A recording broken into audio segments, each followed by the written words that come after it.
झालं का? नमस्कार मंडळी, मी शंकर सदार. आज आपण सध्या उभो खडकी सदार येथील ग्रामपंचायतमध्ये आपण बघू शकतो फार मोठ्या संख्येने इथं लोक उभे आहेत. हे आपल्या बाजूला लोक दिसतात, आपल्यालाही प्रश्न पडला असेल, परंतु सध्या कुठली पंचायत समितीची निवडणूक नाही, जिल्हा परिषदेची नाही, ना ग्रामपंचायतची, ना विधानसभा, ना लोकसभा, परंतु फार मोठ्या संख्येने आणि उत्साहाने लोक इथं उपस्थित आहेत. ती निवडणूक एक तंटामुक्ती अध्यक्षाची. दोन प्रतिस्पर्धी एकामेकांसमोर उभे आहेत आणि त्यांना निवडून देण्यासाठी अख्खे गाव सध्या इथं उपस्थित आहे. आपण अशाच वेगवेगळ्या मतदारांना विचारू. गोपाल, वेगवेगळ्या मतदारांना विचारू. आपल्यासोबत एक मतदार आहे, त्यांना भेटू. खरं तर आपल्यासोबत सर, तुमचं नाव काय? माझं नाव अरविंद सदार. कशासाठी इथं सध्या काय चालू आहे? हे आदर्श ग्राम खडकी सदार येथील तंटामुक्ती अध्यक्षाची निवड आहे आज. हे दरवर्षी असंच असतं का?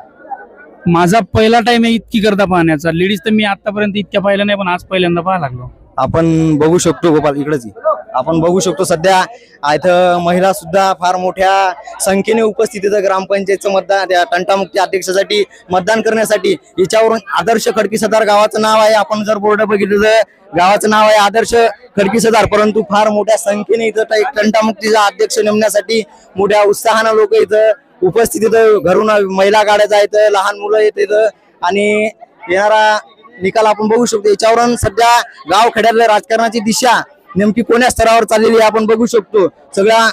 सगळीकडे मोठ्या आतुरतेनं गाड्या भरून येत आहेत आणि आपल्या मतदानासाठी आपले काम धंदा सोडून लोक इथं लाईन उभे लागलेले आहेत. परंतु एका तंटामुक्तीसाठी जर लोक इथं येत असतील, आपल्यासोबत अजून एक नागरिक आहेत गावातील, त्यांच्यासोबत बोलू आपण. तुम कशासाठी इथं? वोटिंग करण्यासाठी. काय कशाचं मतदान आहे सध्या चालू आहे? तंटामुक्ती अध्यक्षाचं.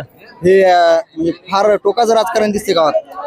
आता जसं जसं वातावरण पाहून तसं करणं तसं करणं लागतं. हो. आपण वेगवेगळ्या लोकांची, तुमचं काय मत आहे, असं व्हायला पाहिजे काय? आमचं म्हणणं आहे की बा आता इथून पुढे कोणतीच निवडणूक अनापोस होणार नाहीये. नाही का? नाही. आपण नागरिकांच्या समस्या जाणून घेतल्या, यानंतर गावात कुठलीच निवडणूक त्यांचं म्हणणं आहे अनापासून. पण हे पदच असं आहे तंटामुक्तीचं, जे तंटे सोडवण्यासाठी जे पद असते तेच दोन उमेदवारांना उभं राहून, जे प्रतिस्पर्धी उभे राहून जर पद निवडलं जात असेल तर या पदात नेमका काय अर्थ उरतो हेच आपण याच्याकडनं आपल्याला ही संख्या बघून दिसते. कॅमेरामॅन गोपाल सगळ, मी शंकर सदार.